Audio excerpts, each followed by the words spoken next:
One of the foremost post-impressionist painters, Gustave Loiseau was profoundly influenced by the great masterpieces of the Impressionists. A champion of painting the landscape en plein air, Loiseau embraced the use of bold colour as he explored and expanded the Impressionist style. Gustave, a butcher's son, was born in Paris in 1865. As a young man, he was apprenticed to a decorator, a job he particularly disliked, but his interest in art, especially landscape painting, was enhanced when his parents moved back to their hometown of Pontoise in 1884. Pontoise was important in French painting at that time, having been extensively depicted by Pissarro and Cezanne. In 1887, Loiseau received a legacy from his grandmother which enabled him to give up his job as a decorator and devote his life to painting. Back in Paris, Loiseau was taught for a short period by the illustrious Jean-Louis Forain, but he did not appreciate the more academic tendencies that Forain promoted. Loiseau rebelled against the traditional practices of painting and joined the famous artist colony in Pont-Aven in Brittany in 1890.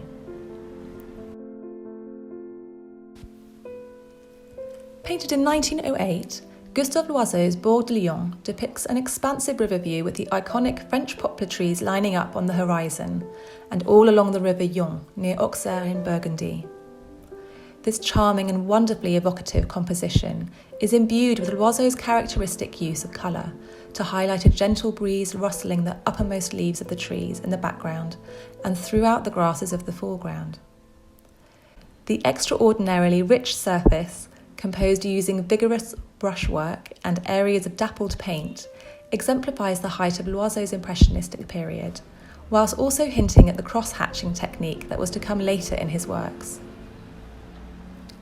Loiseau was recorded as staying in the town of Auxerre on the river Yonne in 1902 and 1908.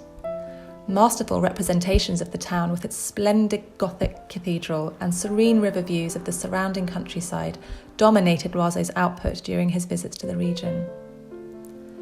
Painted upstream from Auxerre, Les Bords de Lyon is devoid of any human or man-made presence. Loiseau instead focuses on the fleeting light effects and gentle calm of the flowing river. The dappled reflections on the surface of the water are beautifully rendered in loose brushstrokes and thickly applied impasto oil paint. The layered impasto creates a distinction between land, water and sky, as well as recreating the texture of the grasses in the foreground and the trees on the opposite bank. A devotee to painting en plein air, Loiseau would watch for the precise moment when light shimmered on a grass or on the silvery underside of leaves, or on the surface of water. Loiseau shared a dealer, Paul Durand-Ruel, with Claude Monet at this time in his career, and this painting is a splendid example of his impressionistic period. The subject matter, composition and application of paint are all heavily indebted to the work of both Monet and Sisley. This painting resonates with the atmospheric quality of a warm and breezy summer's day. The broad expanse of the river Yonne in the foreground delights the senses as Loiseau superbly captures the rippling effect of a warm breeze blowing across the surface of the water. This still and serene landscape is animated by the movement of the clouds in the sky, painted with longer, loose brushstrokes than their reflections in the water below, evoking a calming ambience. Loiseau masterfully depicted the clouded sky and abundant foliage with the use of delicate, feathered brushstrokes. Owned by Durand-Ruel for many decades since 1908, Les Bords de Lyon exemplifies the magic in poetry with which Loiseau produced a painting.